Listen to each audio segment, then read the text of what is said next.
A powerful eruption took place in 1966 near the city of Donetsk, Ukraine.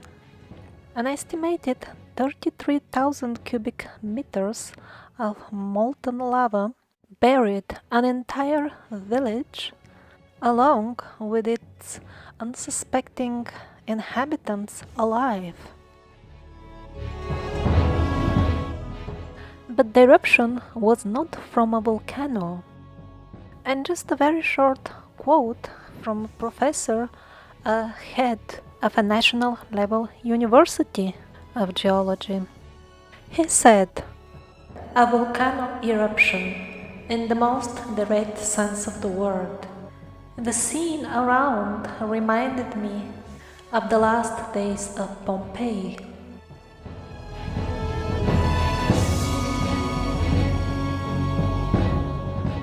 The hill which erupted was not a volcano. It was a spoil tip which actually erupted. Out of the 580 spoil tips in the area, 114 have a molten core because of the chemical reactions which take place inside of these artificial mountains consisting of the waste product of the mining industry.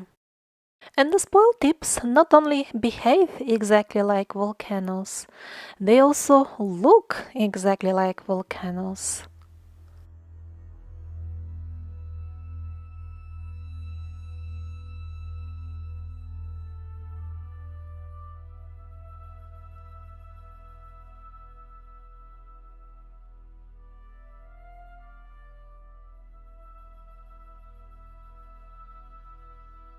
So in this documentary, I'm gonna propose to you a new angle, a new perspective from which to see various features of the landscape on Earth, which we automatically call natural, but in reality they may not be completely natural.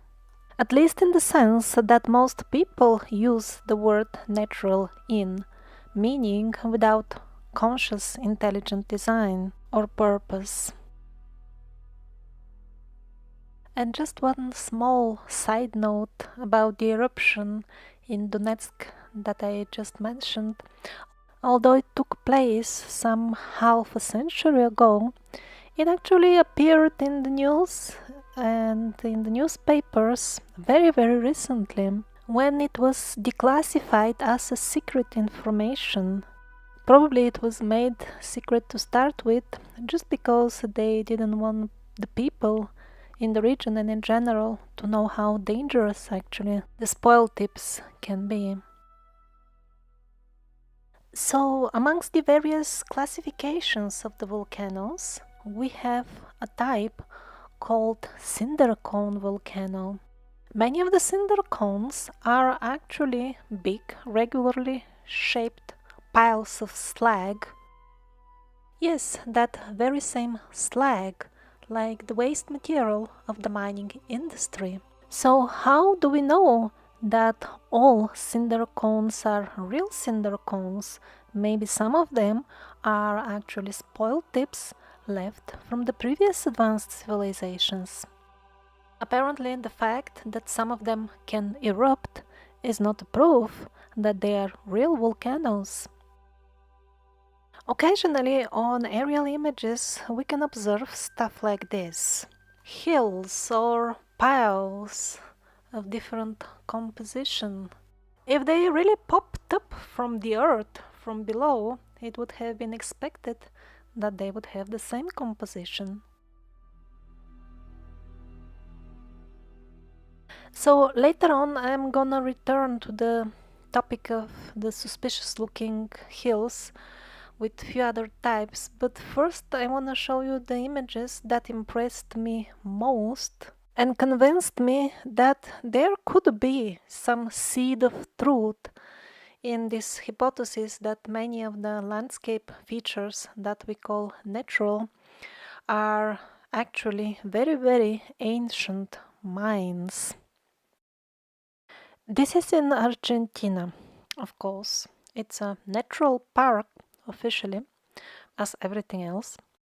And this is the photograph that I found really, really informative. Just look at these long scratches, these lines. Maybe climbers' gear could have left such type of scratches. Do you think that's possible?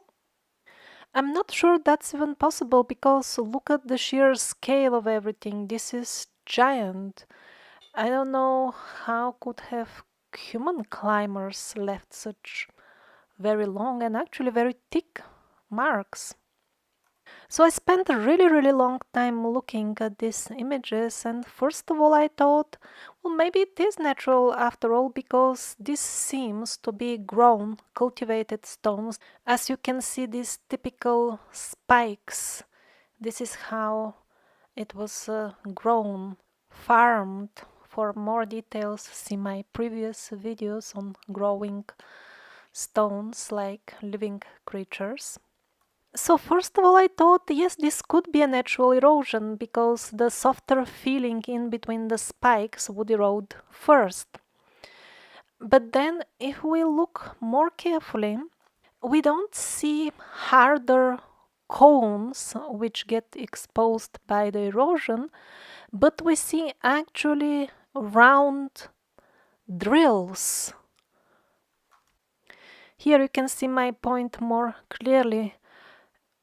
This edge here is also very suspicious, as if some sort of a drill was pushing the stone away. Was it melting it as it was drilling to form such an edge? And in addition, at this very site in Argentina, we have these high, flat walls.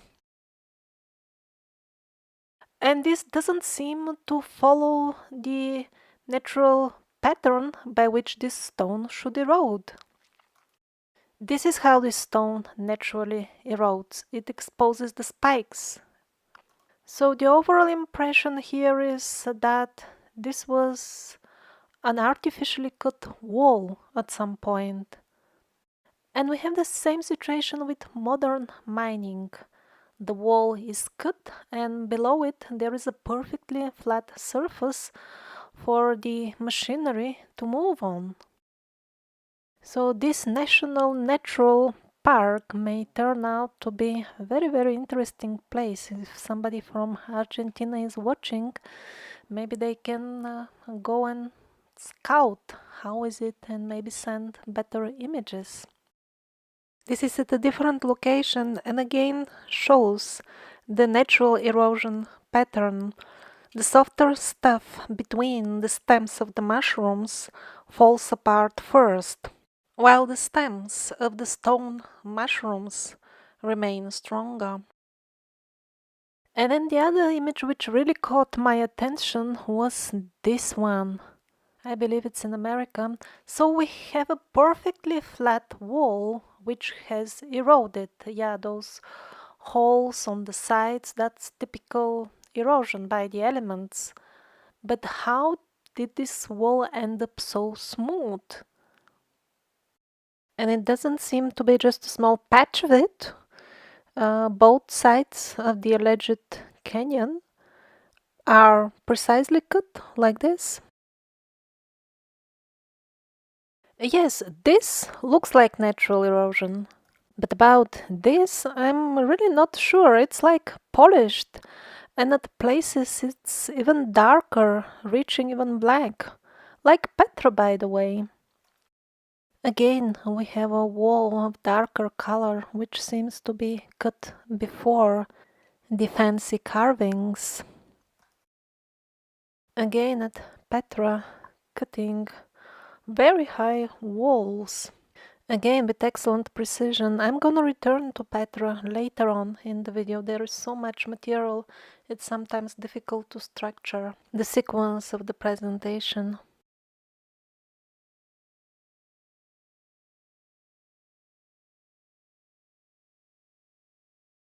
So we're back at the American Canyon. I'm sure that the penguins already have a very entertaining story to tell us. how a river was cutting this canyon for millions of years, and it will sound very scientific because they will know all the millions of years with great precision, and with great authority will link it to other events which are equally imaginative. But the point is, rivers don't cut such precise walls, just perfectly vertical. And particularly suspicious I find those rivers which go across mountains, mountain ranges. How could they have cut through the mountain range? That would be a barrier for them to start with.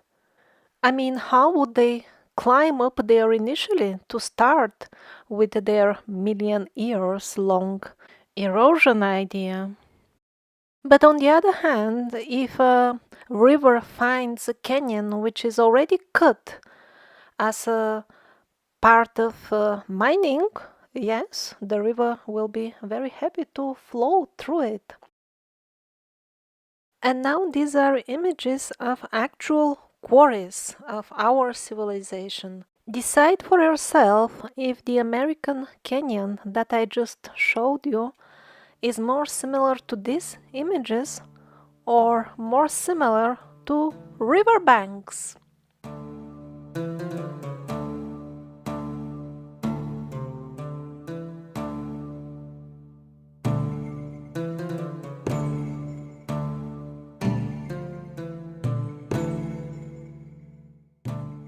Again, notice where the lady is sitting. That cavity is really a product of the erosion caused by the elements. But the rest of the wall doesn't look like that at all.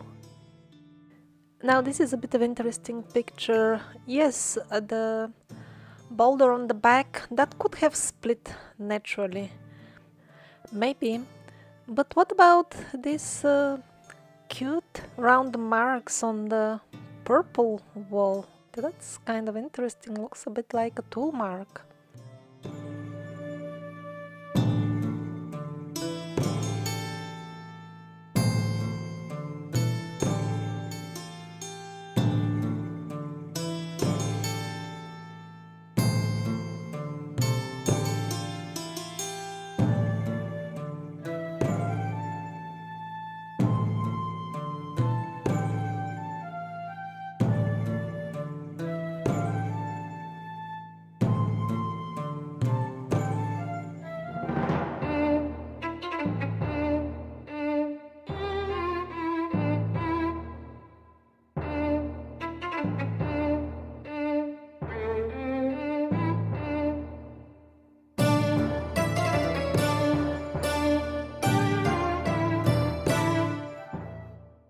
Now, what happens very often during the so-called open cast mining, you put a monster in the middle and it tears up the earth around in a circle, pretty much like an amphitheater.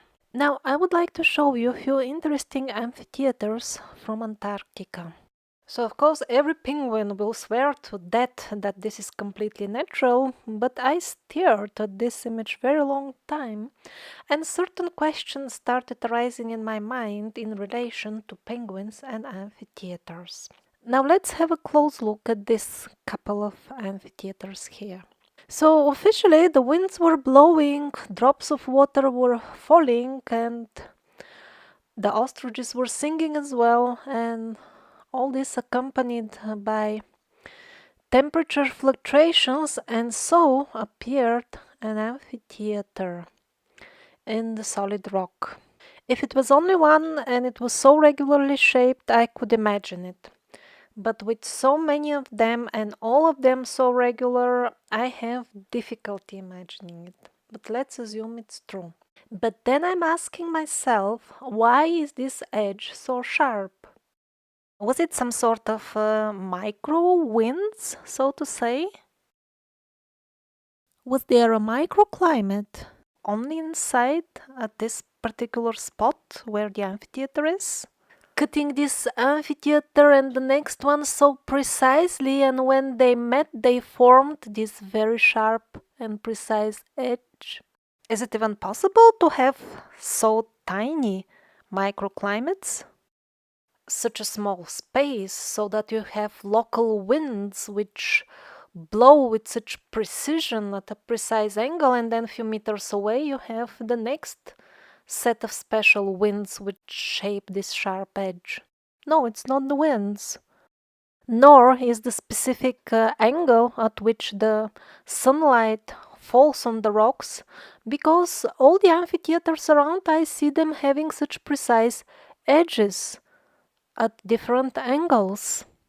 I don't know, snowfall, that also seems to be pretty much the same in the area, that wouldn't form such sharp edges. The point I'm making is that the force or the thing which formed this amphitheaters really seemed to have been in the center and working with precision. If you can think of any force of the elements that could do that, please let me know on the forum, because I could not imagine any scenario in which the so-called natural elements could produce such an effect. Whatever alleged erosion would have caused the amphitheaters themselves, at least should have smoothened that sharp edge. And two more images of the same region. Again, we have a clever river that cut vertical walls and then made a completely flat bed. And yet another image at which I really looked a long time. Now the author of the blog where I found it commented on it. Look, here we have even the tracks of the vehicles which were servicing the mine. I thought, wow, that's a bit brave to say. But if we look carefully, it may turn out to be true after all. First of all, if you notice, they kind of go down and then a little bit up in this area, maybe. Another point is that they start from the foot of the rock wall. They don't come from the right side where it seems the valley continues, and that would be the natural direction to follow if these were lines left by the flowing water from the melting ice. In addition, here they seem to really cross each other, which shouldn't have been the case if these lines were left by water flow. So I agree that it is possible, maybe these are vehicle tracks indeed, but not necessarily connected to mining, possibly connected to mining, but on the other hand, it seems that there is a lot going on in Antarctica, we don't know even what, so maybe vehicles are going to that slope for some other reason. Our modern vehicles, I mean.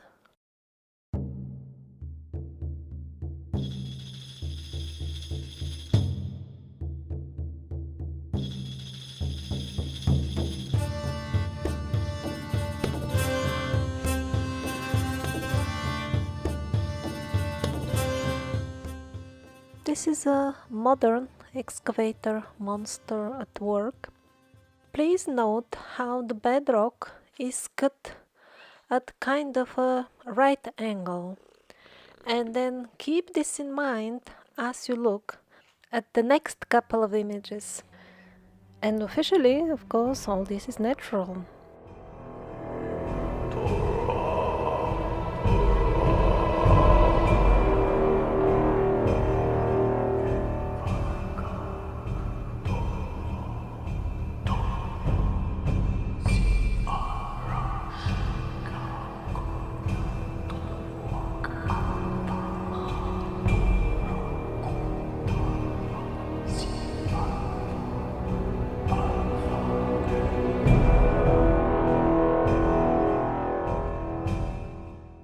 So, looking at these modern mines, all they need is time and erosion, and they can obtain the prestigious status of wonders of nature and become glamorously famous as their brothers in America.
So this future canyon is already working on its goal to become a famous natural wonder.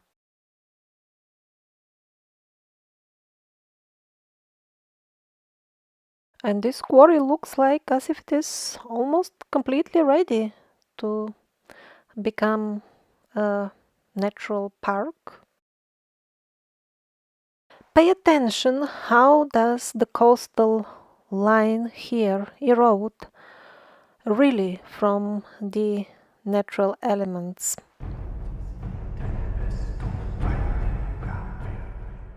And now look at the other parts of this very same coastal line, where we have the smooth, precisely cut edges.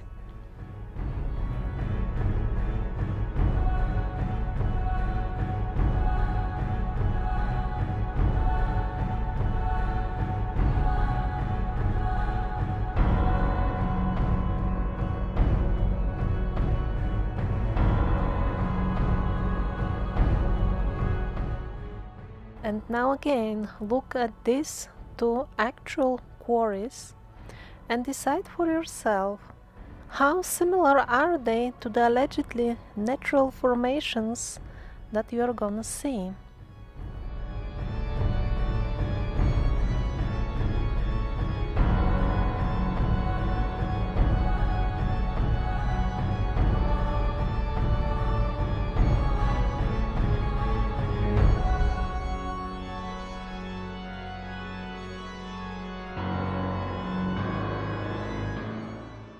Now let's have a look at the various manners by which the mining industry disposes of its waste, and then we are gonna switch to the topics of the European pyramids and Petra.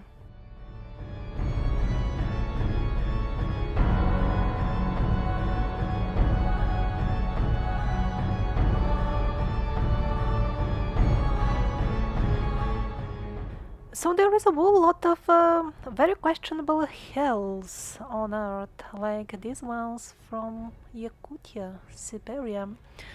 They are hundreds of kilometers away from any road or any mining industry that we know of. They can have very regular shapes, and their composition is of exactly that of the spoil tips, slag, that type of material. And they can be quite impressive in size, just compare with the conifers around them. So sometimes the mining waste is piled up as a volcano, but sometimes it is disposed of in the form of long lines.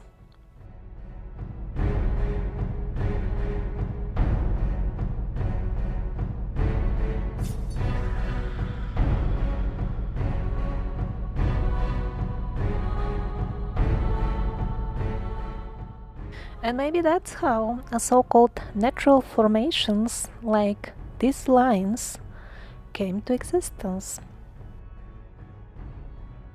Of course, that's not the only possible explanation for this particular case. It could be also some sort of irrigation system, like we have something like this in Africa. Every case should be looked at separately.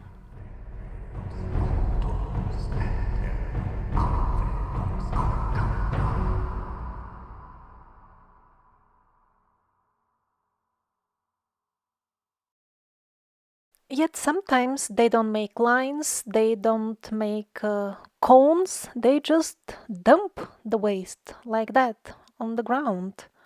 And after many years, those same dumps would look like these allegedly fully natural hills. And then those allegedly natural hills would look like this from close, as if they're made of earth, but nothing grows on it. Well, the byproducts of mining are often very, very toxic, and no wonder that they can remain barren for a very long time.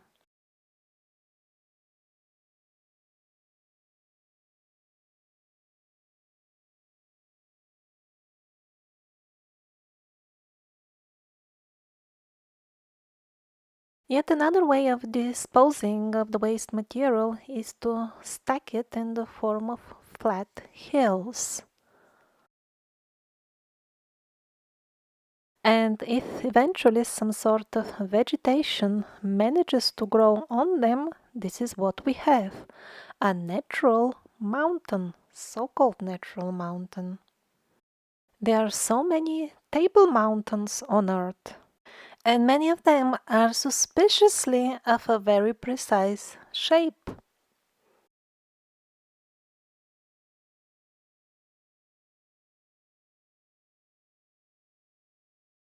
Again, this is from Yakutia, Siberia. Far away from any infrastructure, no question of mining industry, at least by our civilization, and yet some of the mountain tops are clearly cut, and the stones are of very, very uniform size. And of course, the famous Nazca Plateau. Some of the mountains also appear to be cut quite precisely, by the way. And even if they are not made of slag, we have other options as well. This is a modern method of mining, mountain top removal.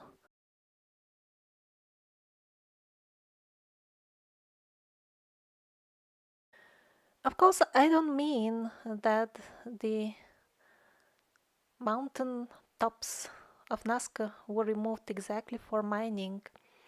I just want to show in general that there were many other races before us, and they were capable of cutting entire mountains with precision for whatever purpose, mining, or maybe in the case of Nazca, for landing or making some sort of other installation that most people don't have information what is it exactly for. Yet many others seem to know very well, because in China and in US we see modern installations plugged in to this type of earthworks. So it seems we, the ordinary folks, are being used as a maintenance crew, but the party which organizes all that on top level doesn't see a need to inform us what is the full project all about.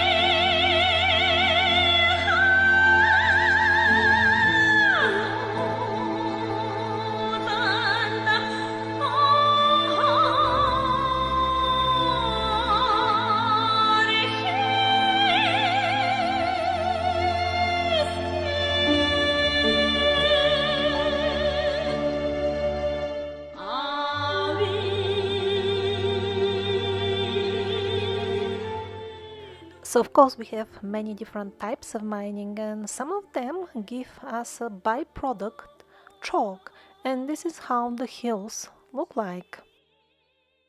The hills of the byproducts of this industry. And then we have the so-called karst hills, which are classified as natural. This is what we get in the search results when we search for those hills. Well, what's the difference between them? The only difference is that the first group look somewhat newer and that we know of their origin. And about the second group, they look usually a bit somewhat eroded, and that makes it easier for us to close our eyes and feel comfortable with the fact that we don't know even who was mining the earth before us. Here somebody was complaining how they changed the statuses of the hills from natural to non-natural, because if it is natural it will be protected, but when they want to use it for something then they put another label. But basically they're all the same thing, a heap of chalk that has been piled up.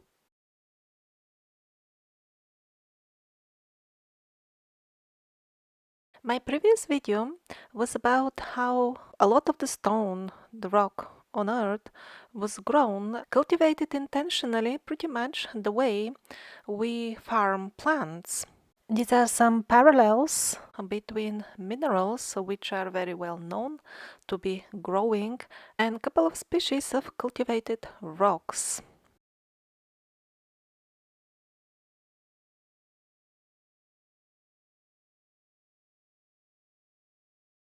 Here is a micrograph or magnified image of the surface of a leaf of a plant.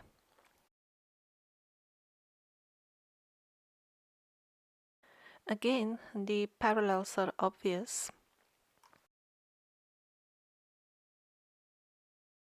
But although I have shown that a lot or even most of the rock on Earth was grown, cultivated, these are some examples of grown stones. The small ones are literally clustered around their mother.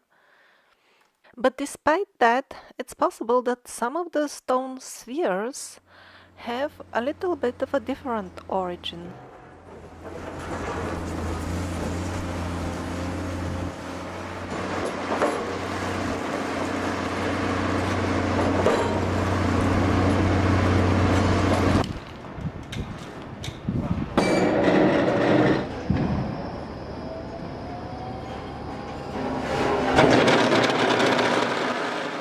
And here our concretion is ready. After it ages enough, after it matures, it will be fit to be declared as wonder of nature, and the tourists will take pictures of it in a nature reserve of the future.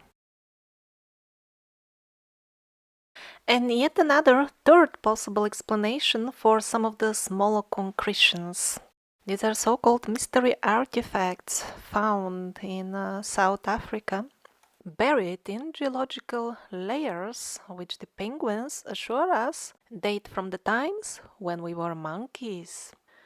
And very similar bowls are also found in Utah. So just compare them with their modern brothers, which are being used in this type of installations, machines, used again in the mining industry to crush rock.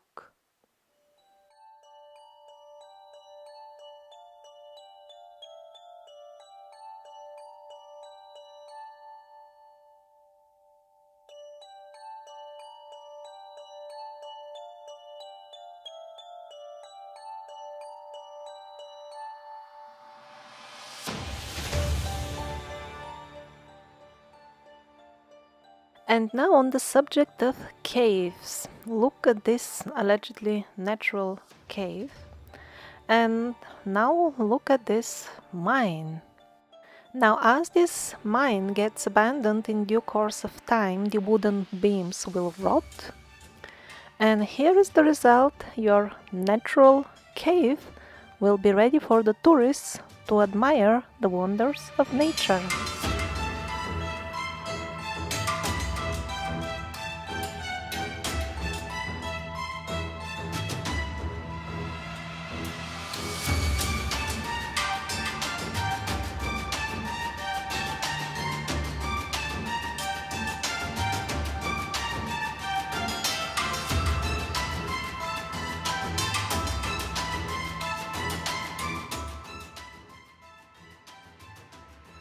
And it's not just the entrance, the inside passages of many allegedly fully natural caves, when examined carefully, turn out to have elements which cannot be natural. In other words, a lot of what we call caves are nothing else but abandoned ancient mines.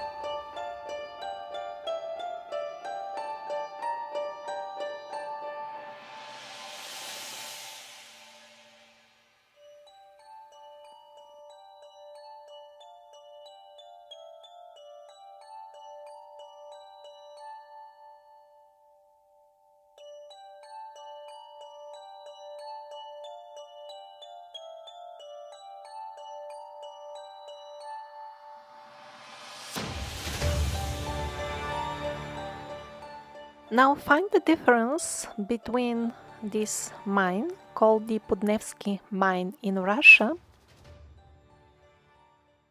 and the allegedly fully natural, of course, mountains of Sekret in Iran.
This is yet another way to approach the problem with waste disposal in the mining industry, and as a result, entire solid hills are formed.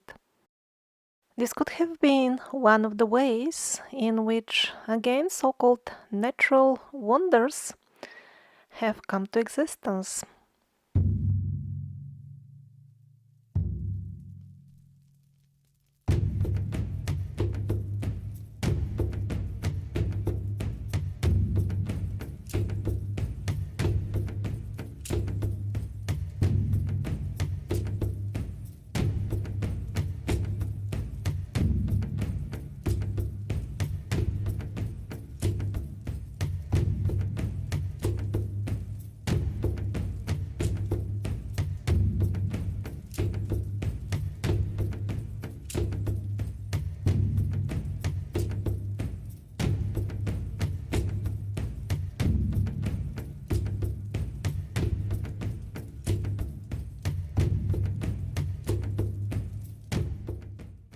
The liquid Waste material from mining is collected in tailing ponds.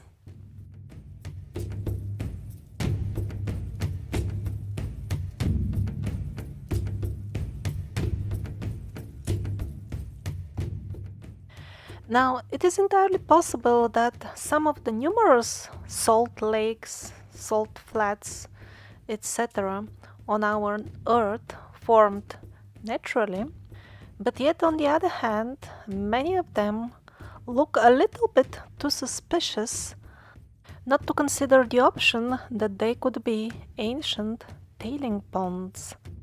Few other points make some of them even more suspicious, like, for example, spoil tips right next to them or in the middle of them, or the fact that many of them have perfectly flat bottom, which doesn't have a very natural feel to it.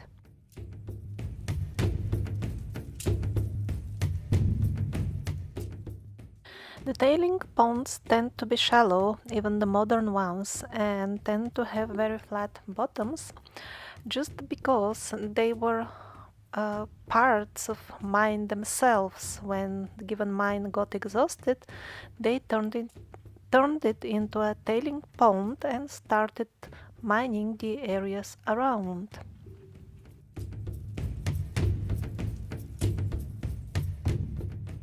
And of course, as usual, now they are regarded as wonders of nature.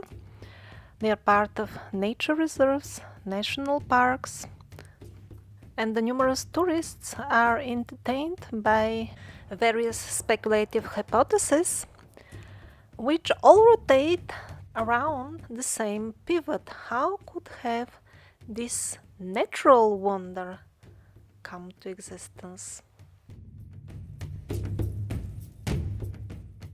These hills in Iran, of allegedly natural origin, of course, are a very good illustration because they show both features together: hills that look exactly like spoil tips, together with the saline sediments right in their foothill. Any other hypothesis which doesn't fit into the box of penguins evolving from monkeys is rejected by default.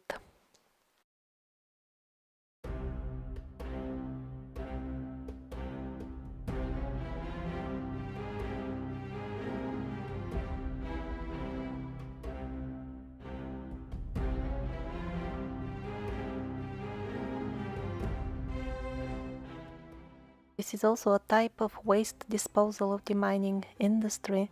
Now imagine you fill up this substance in some sort of rectangular shape or container. Won't you get this result?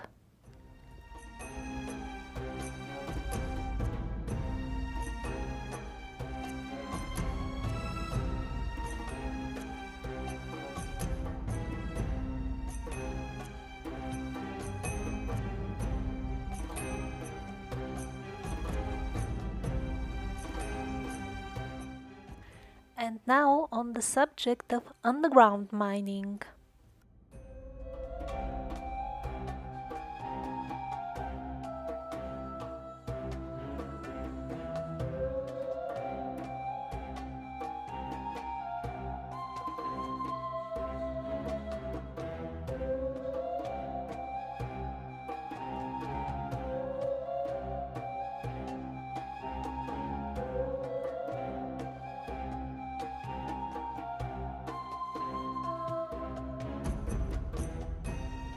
So is it possible some of the mysterious sinkholes, the number of which seems to be increasing exponentially lately, are actually the remains of very ancient mining or mining by other races?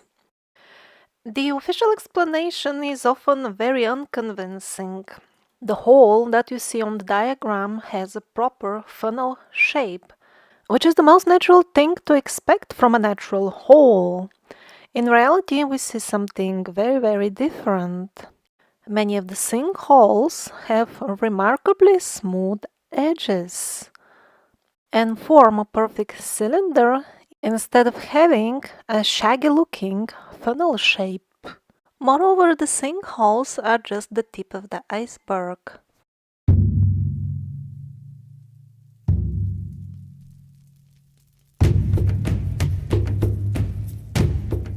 Countless remarkably regularly shaped and sometimes gigantic tunnels are found on all continents, and they are given all kinds of names and explanations, all meant to divert your attention and make them look as natural as possible. And luckily for those who actively work on obscuring our history, they are very easy to keep under the radar even of the alternative researchers because it's so easy to cut off the access to them. And here is some interesting information regarding these underground tunnels obtained during a past life regression session in the state of trance. The regressed person said, although we have similarly looking underground tunnels on various continents and they look alike, still, each and every one should be looked at separately. Sometimes they would use melting, other times they would just drill, and yet in other cases they would manifest it, translate it, so to say, from the subtle plane on the physical, kind of projecting it on the material plane.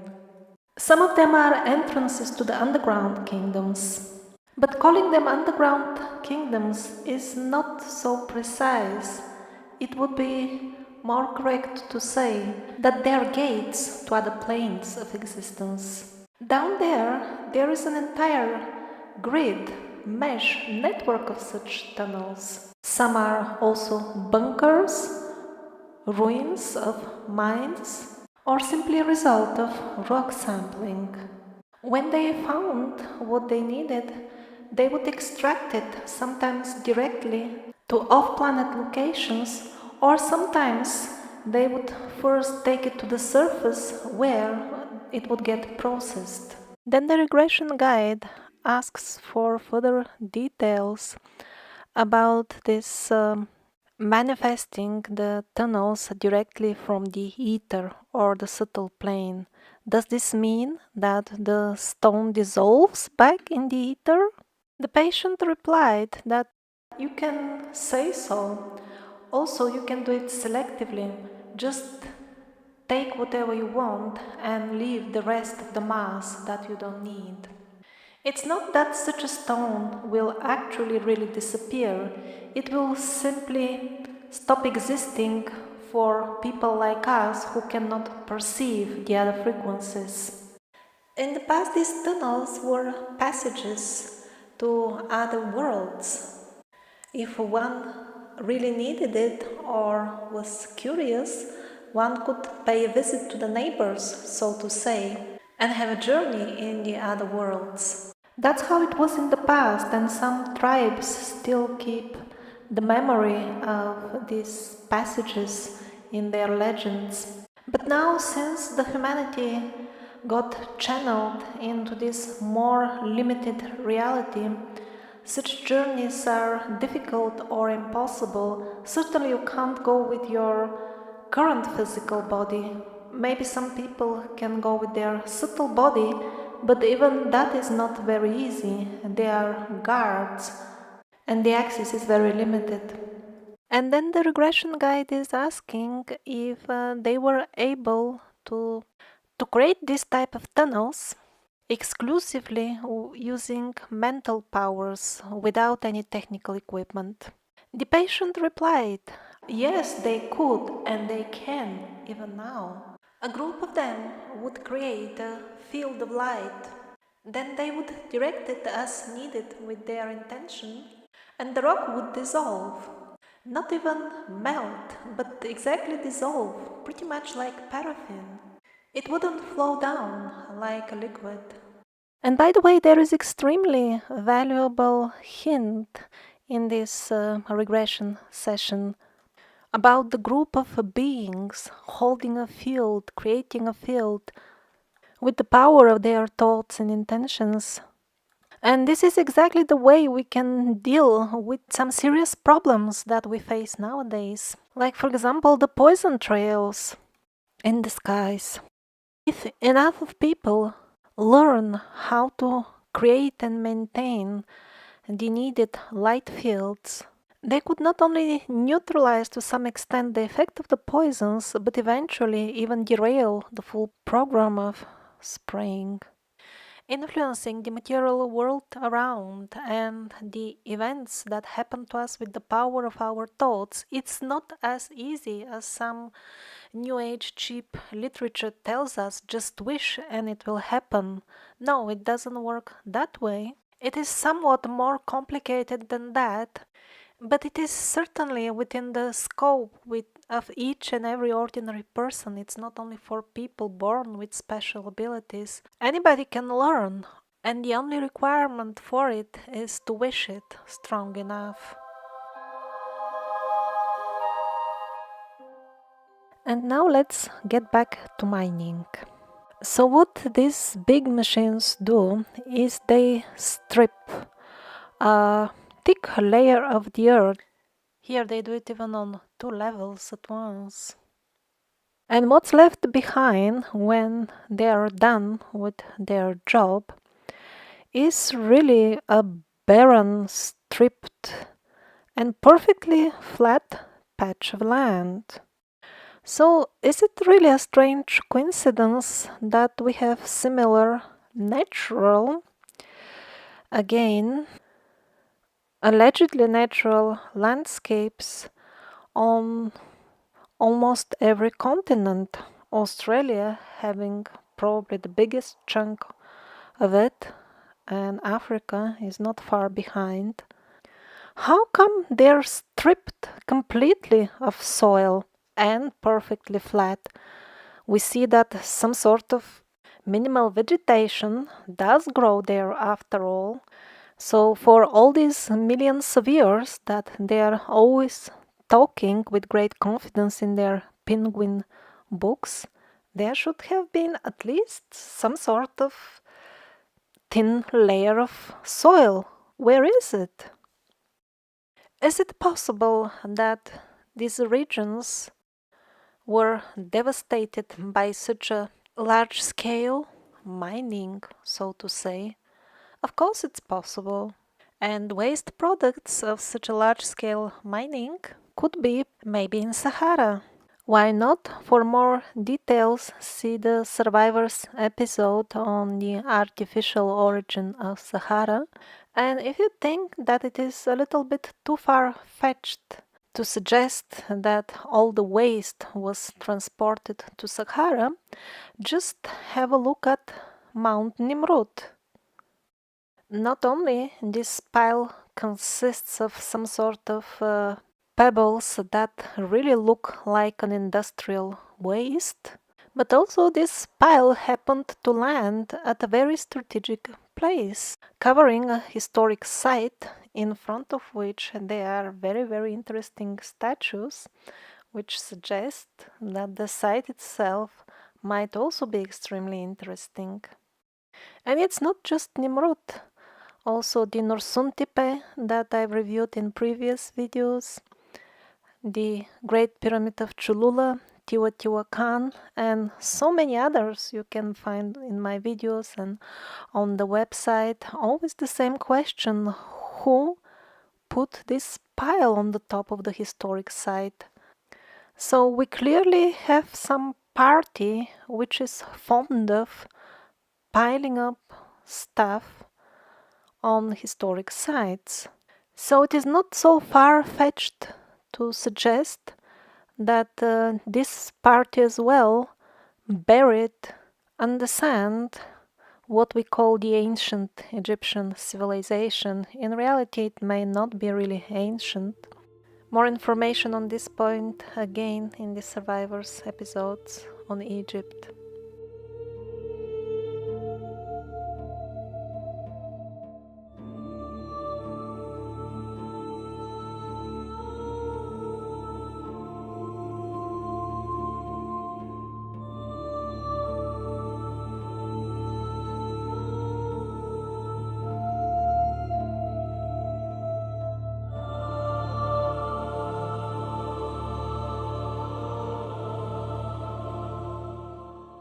And now on spoil tip pyramids. There is a choice for every taste. This is for those who like them Nubian style. Or maybe you prefer Teotihuacan spoil tip.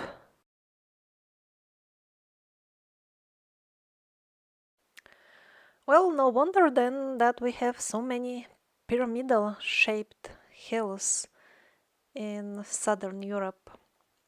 Here is a full row of them. Is it possible that they're spoil tips? Of course, anything is possible. But from whatever very scarce information we have so far, based mostly on the Bosnian pyramid and very little about the Lapertus, and the pyramidal shaped hill that I spotted just by chance as I was traveling in Spain. So my overall impression is that they are not spoil tips, and some of them were created, built in a way, while many others just look like pyramids from certain angle and are not proper pyramids, which was the case with the one I saw in Spain.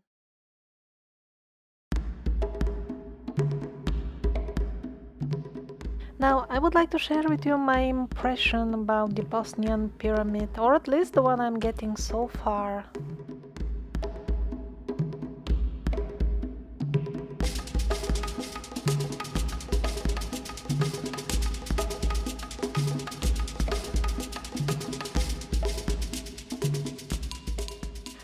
So, up until very recently, I found it very hard to make any sense of this site, the Bosnian pyramid, because on the aerial images you see a couple of very regular pyramids, but on the ground it's quite contradictory. For example, this is shown as being cement, and probably it is. But I've been hiking in Europe in many countries, and I can assure you that in the wilderness you see this type of, I don't know what is it, cement or stone or whatever it is, really a lot. And the first time I saw it in the forest, I also thought it is that I've discovered a ruin. But as we walked for 5 more kilometers, it turned out that maybe it was a city, or maybe at the end I decided most likely it is some sort of stone. I don't know how it was made, but from experience I can tell you for sure that this is not a proof that this pyramid was built.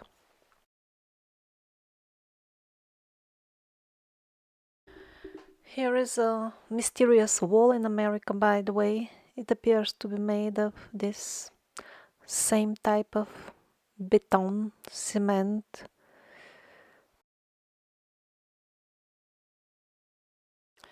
Okay, let's get back to the Bosnian pyramid and the proofs that are being shown as of its artificial origins. So photos like this are shown, and we are told this is pavement.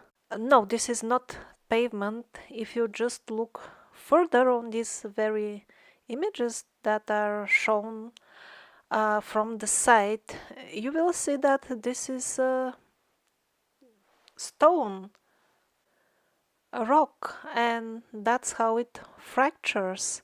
This is not pavement for sure.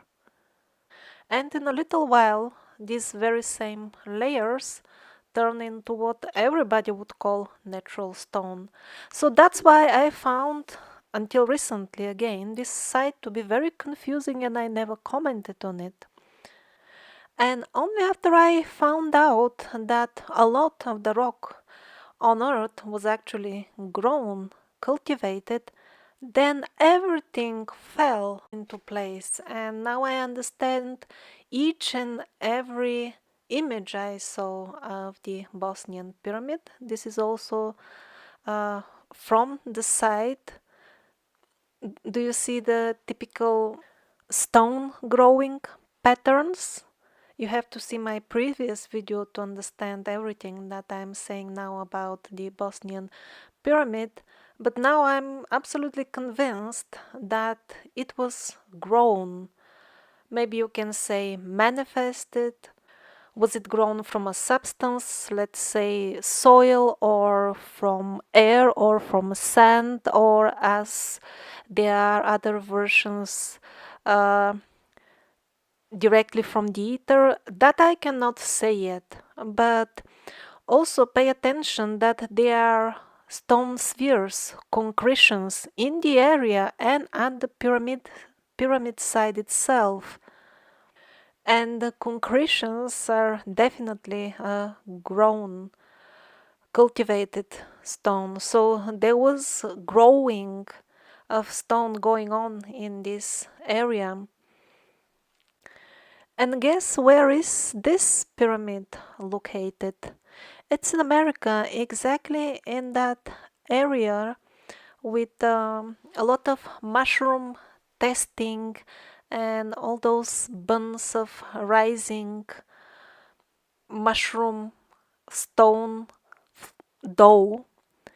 It seems that that was one testing place, laboratory on growing stone. I believe it was confirmed by one past life regression as well. So apparently the races which were involved in growing stone on Earth were already using this pyramidal shape.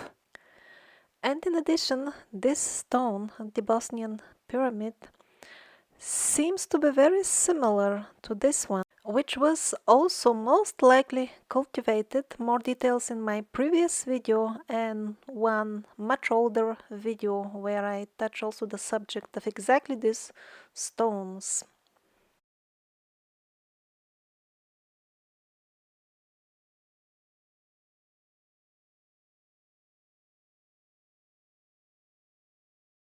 These artifacts were also found in the vicinity of the Bosnian pyramid and appear to be cast of some sort of stone, because two different types of stone mixture was used.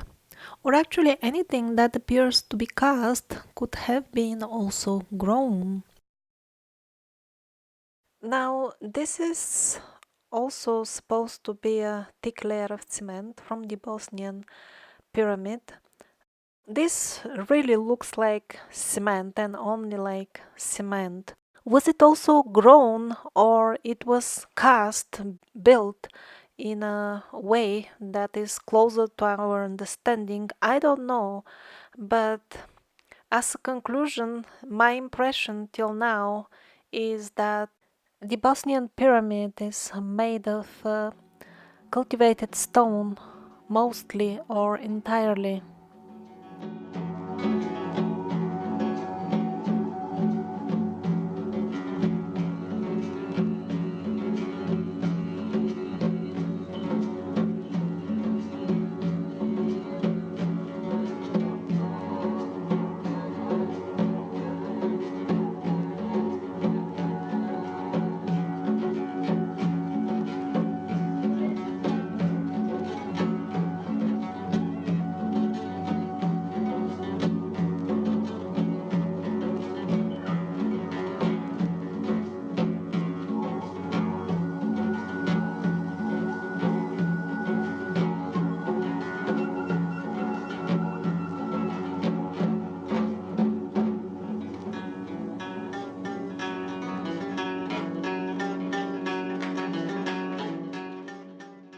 The artificial passages at Petra, which are in no way different from the Via Cavas of Italy, for example, not only are amazing for their sheer scale, so the first question is who did it, but also why? I mean, the sheer height of it.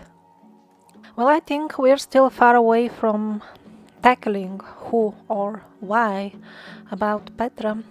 But still, I want to show you a few new interesting things that I noticed about Petra. Now, let's have a close look at the stone, which looks like as if it is molten. Let's see if it only really looks like, or that's what it is exactly. Now, first of all, pay attention here. Do you notice the cavity, the hollow space, and in front of it there is a relatively thin stone of molten-like layer. Now the penguin explanation of this is that the rain was raining and raining, and it eroded the hollow space inside, but left the outer layer. Isn't it amazing? There is barely any rain in Petra, which falls vertically down from the sky. But at these cavities, they have even rain, and apparently abundance of it, which rains horizontally to make those cavities. Now look here at the original layers of the stone. A reddish layer above, a whitish layer below. And now look at the molten layer on the top. Not only it is of a different color, and this color happens to be the mixture of the two original layers, but it also obviously and clearly has a volume, a shape of itself. It is not just a coloring of the stone as the prolific rains in the desert rain over there in Petra for the penguins to tell us stories, but this really was a molten stone at some point. And now please compare the damages at Petra with the damages which a brick wall suffered during the Second World War due to explosion and subsequent fires.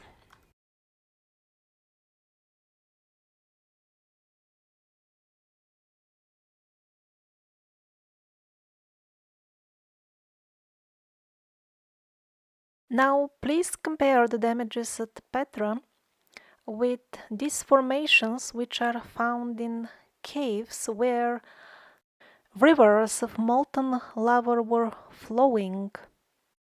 Eventually the lava would solidify, and this is how it looks like when it does.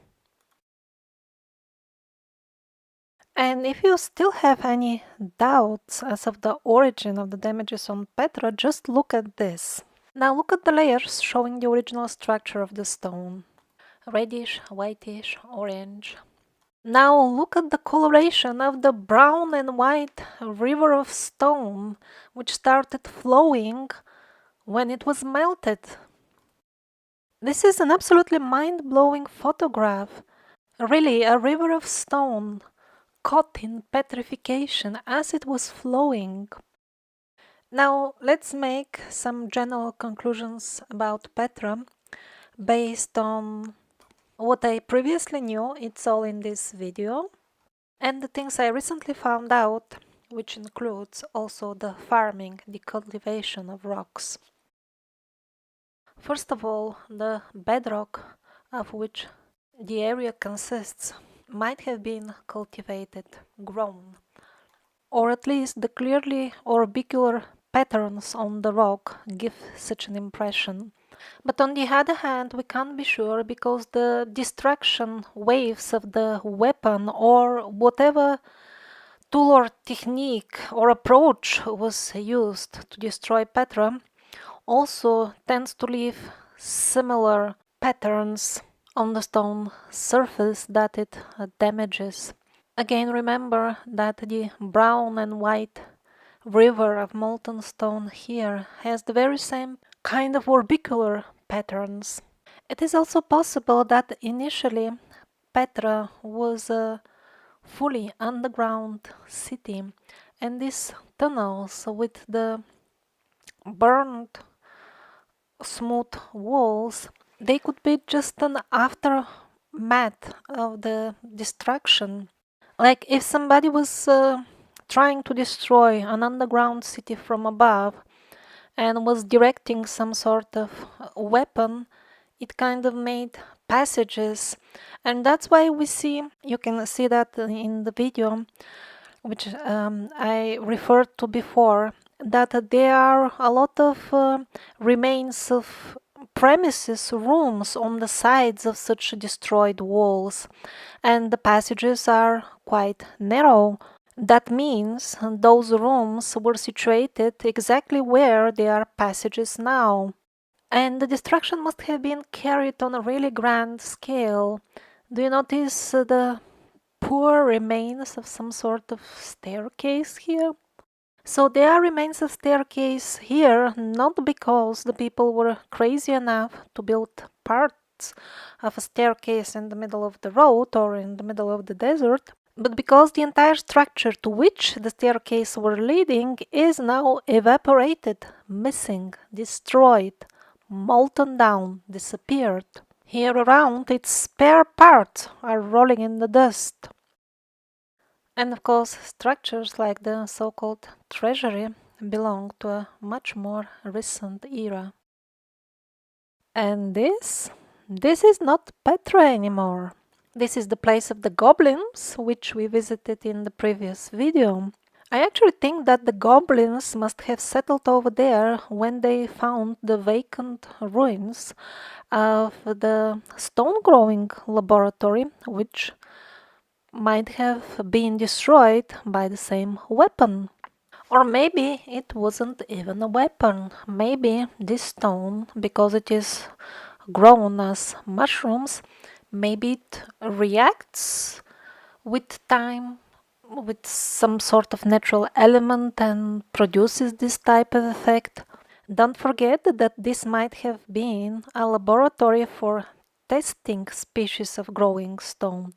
So maybe this one was not very strong, or maybe it tends to react to certain conditions in this way, or maybe it was too young, still soft when this happened, or maybe this happens to it when it's too old, God knows.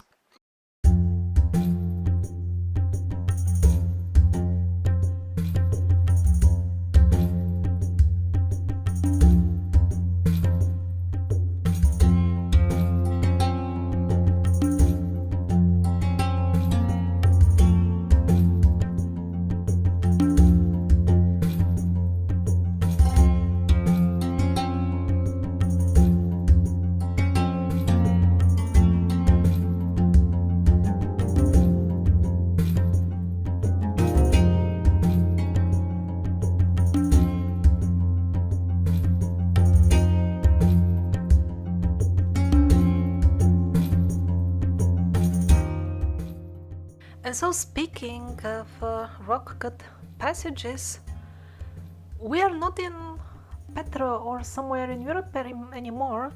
This is America. I couldn't believe it. Officially in Petra, they are called flood defense system. In Europe, the very same thing. It's called via cover, or at other places they don't call them anything, just ignore them and exclude them from history. And here in America they call them underground rivers. Wow, wow, wow. Here they call them natural chainwork of channels. And that's on the home page. At other places they are more honest and tell the story that this is a historical and archaeological site which was sold to a businessman who made it into an aqua park. Apparently even the penguins sometimes have some sort of shame and don't want to lie so much. That's maybe because they evolved from monkeys, and the monkeys have some shame.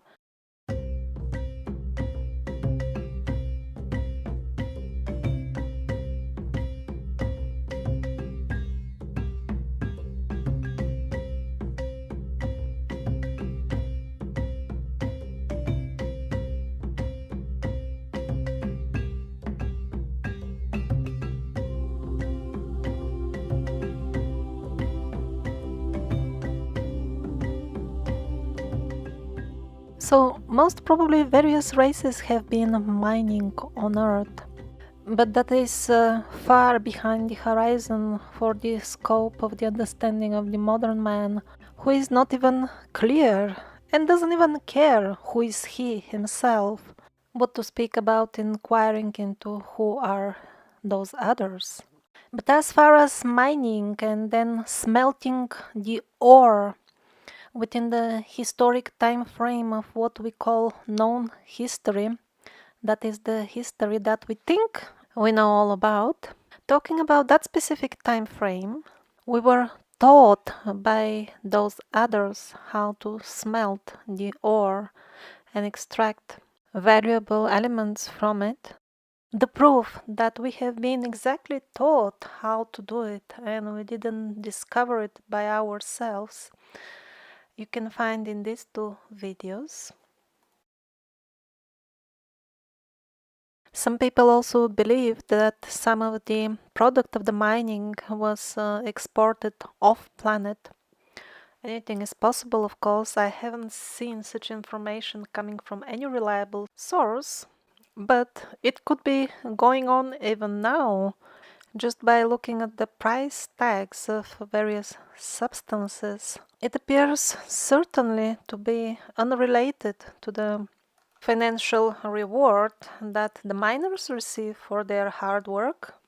And combine all this with the fact that we have no clue what is going on in space.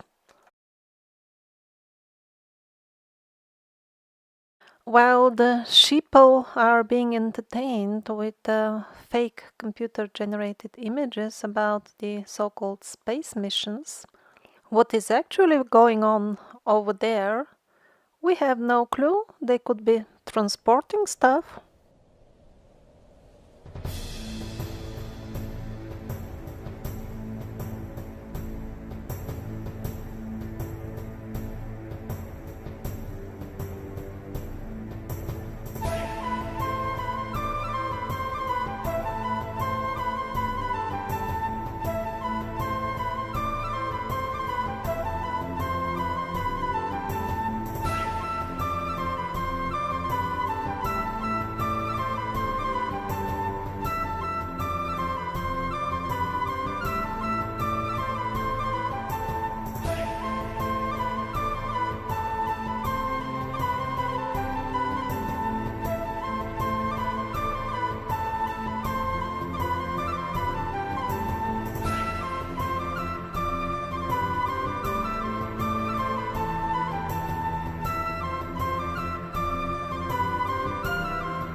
This is a video of an alleged volcano allegedly erupting, caught on video. Decide for yourself, does it look like as if a stream of molten lava finally breaks through upwards, or does it look more like a simple explosion? Like the explosions of the spoil tips